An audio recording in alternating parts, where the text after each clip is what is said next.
Hey folks, so in this short video I'm just going to go over domain drops.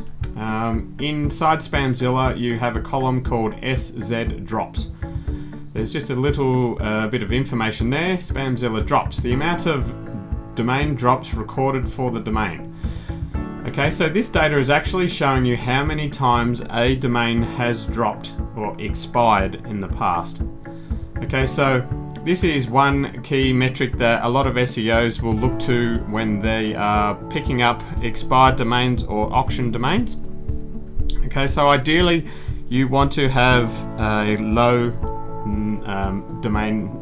amount of domain drops. So for an auction domain, if you can find a domain that has 0 domain drops and has a lot of history, so in this one that I'm just showing here, when we hover over the value, it shows here that there's been 10 changes and 0 drops in over 16 years.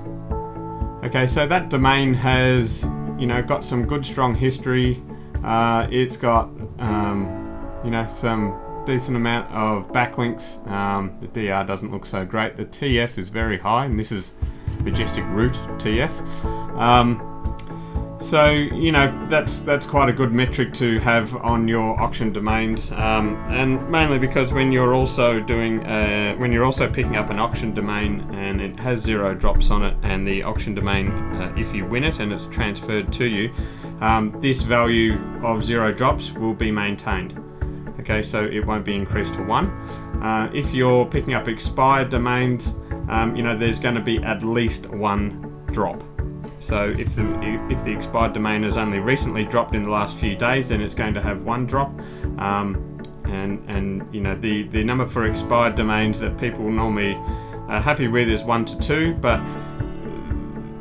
from our testing, we haven't seen really huge diminishing returns to stick out so much, going past 1 or 2 drops. Beyond that, we try to stick to 1 or 2 drops when we're picking up our expired domains. We don't look to we just filter this data out. So if you want to actually filter it, you just come into the SpamZilla filters, and there's SZ drops here, so you can put in a minimum and maximum value that you would prefer. Most likely you'll be just setting a maximum value, to maybe 2 or 0 if you're just doing auction domains or something like that. If you would like to see more information around the amount of drops and the history in relation to how many times a domain has expired, and also its name servers that have changed, so if using this one, we just click on the SZ score link, and this opens up, loads all the images, etc. And the tabs for the domain are down here. There's a tab called drops. So if we just select that, we can see along here there's been 10 changes and 0 drops recorded in over 16 years for this domain. So it was first picked up back in 2002. It may actually be older, because I know that this data source only starts back in 2002, so this domain may have more history. We do record the age as well.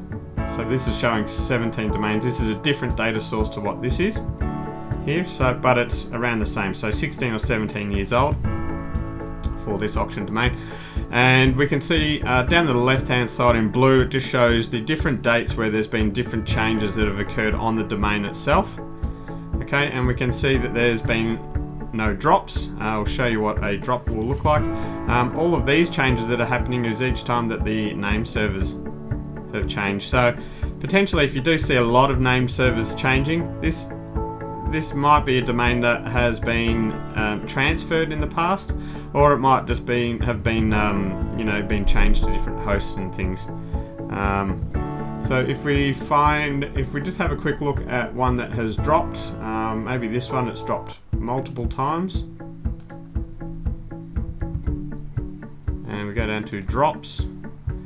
Okay, this is what it looks like in this data when a domain has fully dropped. When a domain has fully dropped, it's been taken fully out of the zone file for that TLD. So that's how that's recorded. Okay, so this is showing that this one has actually dropped back in 2002, and then again in 2003. But from 2003 until now, you know, it hasn't dropped.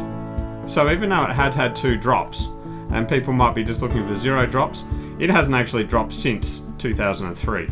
So, you know, there's still 13 years there of history from the last drop up until now. So that backlink profile between that time should still be solid. The history of the domain should still be solid, really. So it'd still be worthwhile picking that up. So just be careful when you are filtering out this data, because, you know, it's always better to look closer at all of the data for a domain. You know, the filters are there to try and just reduce the large data set of data that we have into a smaller data set that you can then review. But yeah, just be careful with setting the filters. Sometimes it's good to just set the filters with a slightly more broad set, so that, or you know, slightly capturing a more broad set of data, just so that you can find some outliers that you might still want to pick up. So that's it for domain drops. This data is quite useful. A lot of SEOs really like this feature. We get a lot of good feedback about having this data here, because a lot of other services don't actually provide this information. Okay, thank you for watching this video. Bye.